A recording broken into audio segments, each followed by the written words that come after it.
So it's my great pleasure now to welcome Under Secretary General Fabrizio Hochschild. Mr. Hochschild, the floor is yours. Thank you very much. I think this has been 2 days of very stimulating discussion. And I'd like to congratulate once again those who initiated this and made it possible. I think the words, the science and solidarity, would have just seemed a year or so ago like two words among many.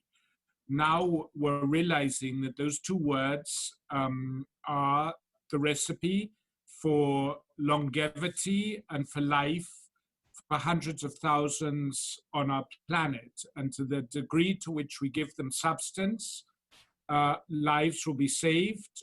And to the degree to which we don't give them substance, many, many lives will be lost. And of course, that's an illustration that COVID has brought us of just how interdependent and interconnected our planet is, and how that interconnectivity and interdependence functions to our benefit or to our loss, to the extent that it's nurtured through a recognition of facts and science, as opposed to rumor or disinformation. The pandemic is a terrible reminder in a very negative sense. Of course, as so often in life, the negative comes very much to our attention, and the positives we tend to take for granted. So if we're having this meeting today, and we can continue working for solutions across borders, it's because of the positive aspects of that interdependence and interconnectivity. Every single device that we're using today to make this call possible is made up of components from 40 or 60 different countries. And those components can come together in the apparatus we're using to have this conversation because there are international trade agreements, because there's something like a global supply chain, because there's international peace and security. So that interdependence and interconnectivity often also works to our benefit.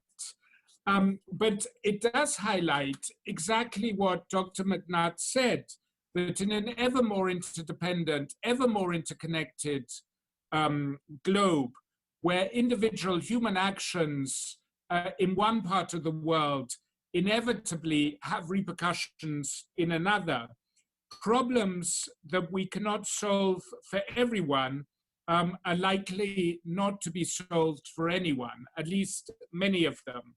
And COVID is only the heart attack version of the very slow cancer, but much more deadly cancer we're experiencing with climate change. COVID is only the sort of rapid crisis, highly visible, rapid onset problem of what we're seeing in many parts of the world with ever more protracted conflict that is leaving millions dead, many more millions homeless and living with devastation. It is also a rapid onset version of some of the challenges we're facing with growing inequalities, we're facing with demographic changes that all need managing internationally. So I would fully agree with Dr. McNutt, the same sort of urgency we're bringing now to the fight with COVID, we should bring to the fight with the SDGs. The good news is, and this is unique if we think in terms of the history of humankind, it is within our capacities, both from a resource point of view and from a science point of view, to implement every single one of the SDGs. When the UN was founded 75 years ago, universal access to health was not possible. It was extremely difficult to achieve immediately. eradication of poverty, with over 50% of humanity living in poverty, could not be reached quickly. Universal access to education 75 years ago was a pipe dream. Today, we have it within our means to reach all of those things, as we have it within our means eventually to overcome COVID. When Spanish flu struck and killing about 1 in 10 of those people who were infected, it was very difficult to do much about it. I don't think anybody doubts that with the case of COVID, unlike Spanish flu, the question is the time it will take, whether it's the 3 months, the 6 months, the 1 year, the 24 months, but it will be and it can be overcome. No generation in history has ever been able to say that. No generation in history has ever been able to say, we can overcome poverty, we can ensure universal access to education, we can ensure universal literacy, we can ensure universal equality. Today we have it in our means. We are the most privileged generation, the most knowledgeable generation that has ever lived. So the constraints are not with science, the constraints are not with resources. The constraints are with one thing only, and that is our ability to collaborate. Our ability to collaborate across geographical borders and our ability to collaborate, and Sir Peter Gluckman alluded to this, across professional borders. To the extent we can work together, we can not only overcome COVID, but we will be able to implement the SDGs.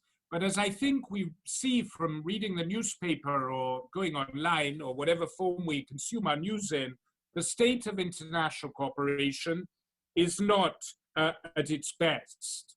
And I think that is something we need to think about and see how we can do better. Let's face it, many of us live today, not all of us, in a better world than any of the generations that preceded us.